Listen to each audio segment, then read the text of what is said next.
Chers amis de la culture, bonjour, bienvenue à notre rendez-vous Histoire. Aujourd'hui, je vous propose de découvrir la vie d'une femme, Rose Valland, qui a déclaré On ne vole pas l'âme d'un pays en volant sa peinture.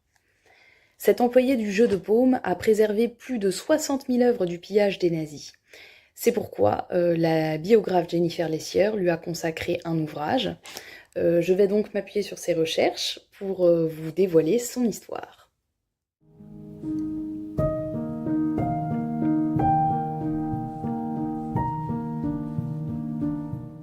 Rose naît en 1898, c'est une élève brillante, elle étudie d'abord l'enseignement, puis l'histoire de l'art, elle entre à l'École nationale des beaux-arts de Paris en 1922, elle obtient son diplôme de l'École du Louvre et devient assistante de conservation bénévole du jeu de paume, mais la mobilisation de son responsable la propulse à la tête du bâtiment. Elle y organise une quinzaine d'expositions avant la guerre, puis son musée se voit transformé en véritable dépôt d'œuvres d'art pillées par les nazis. Bien qu'elle ne soit pas gradée, le directeur des musées nationaux, Jacques Jaujard, va l'investir d'une mission très périlleuse, celle de sauver de la disparition les milliers d'œuvres d'art qui vont traverser les murs du musée d'art moderne.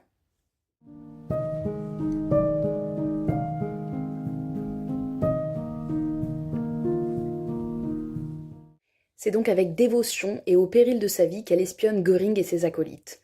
Dotée d'un physique discret, elle se fond dans le décor et parvient à écouter les conversations. Elle fait mine de travailler à son archivage pour rester tard le soir, une fois que tout le monde a quitté les bureaux, et elle va collecter dans les corbeilles à papier les carbones des officiers. Grâce à ses notions d'allemand, elle parvient à traduire toutes les informations qu'elle collecte et à les transmettre à Jacques Jaujard.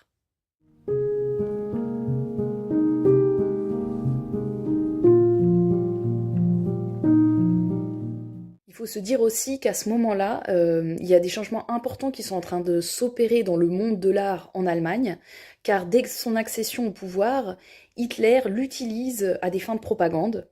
Et en 1933, il fait remplacer tous les dirigeants culturels par des hommes qui sont non qualifiés, mais qui adhèrent à l'idéologie nazie. Donc on a l'art du Troisième Reich qui est en train de se développer. On reprend les codes de l'Antiquité pour inspirer au peuple allemand les valeurs familiales, patriotiques et raciales qui sont défendues par le parti.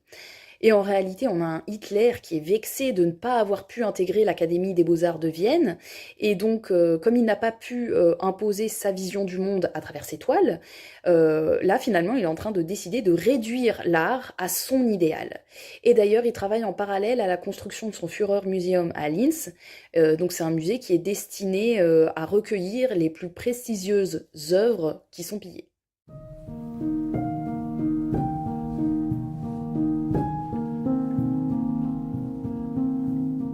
Donc, par opposition à l'art qui est validé par le Reich, on a l'art moderne qui est jugé dégénéré, parce qu'Hitler, lorsqu'il contemple une toile, il cherche à avoir une vision qui le rassure, et donc tout ce qui questionne les blessures de l'humanité doit, selon lui, être écarté du regard du public.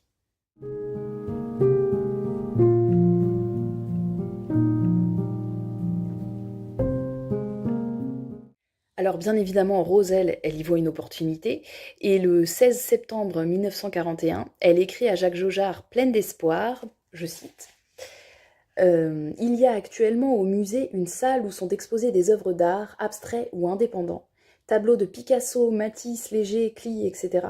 Ces peintures appartenant à une formule d'art condamnée par le Troisième Reich, ne pourrait-on en profiter pour essayer de les garder ? Mais bon, c'est sans compter sur Göring, qui lui se sert allègrement, donc dans une salle où il place les œuvres dites dégénérées qu'on appelle la salle des martyrs, et il collecte les œuvres qui l'intéressent, il les troque à bas prix pour récupérer des œuvres qui serviront à décorer sa propre demeure.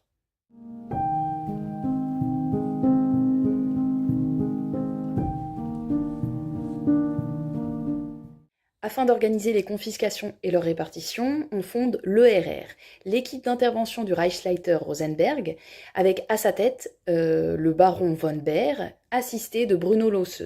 un homme qui se sert lui aussi allègrement dans les œuvres.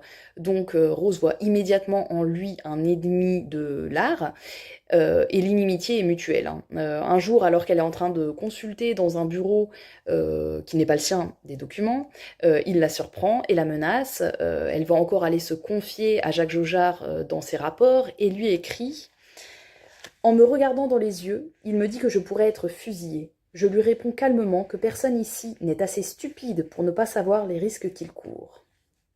Malgré l'efficacité de l'occupant de spolier et de faire évacuer du territoire français les œuvres, Rose, elle note patiemment les numéros des caisses et leur provenance. Et comme elle a une très grande culture, elle reconnaît très facilement le style de chaque artiste et ça lui permet de dresser des listes de toutes les œuvres qui sont entreposées.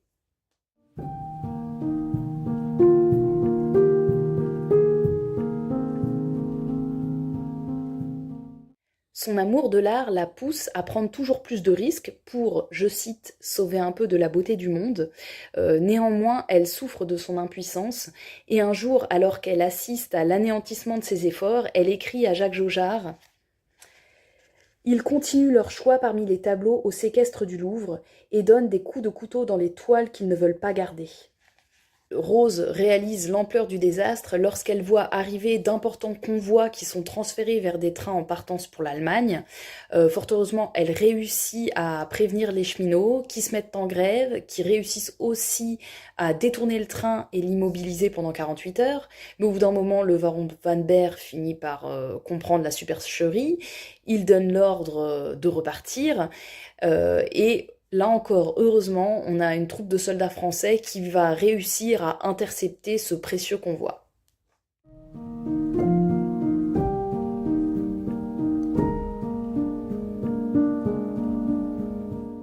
Alors, Rose perçoit que le but de ces pillages est de détruire la vie privée du peuple juif.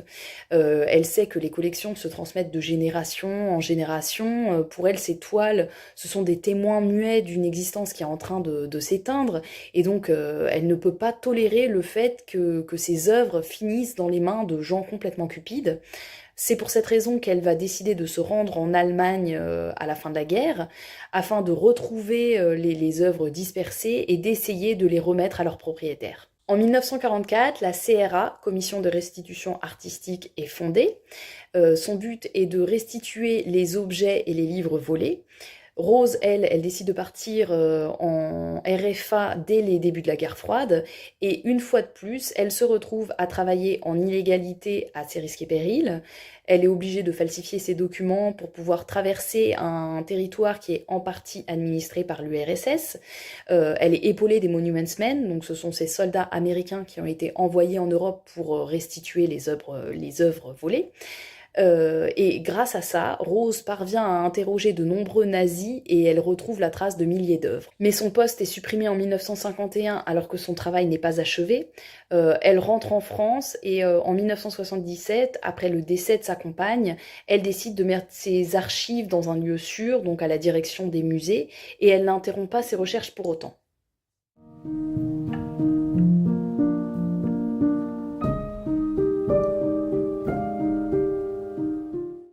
Elle décède en 1980.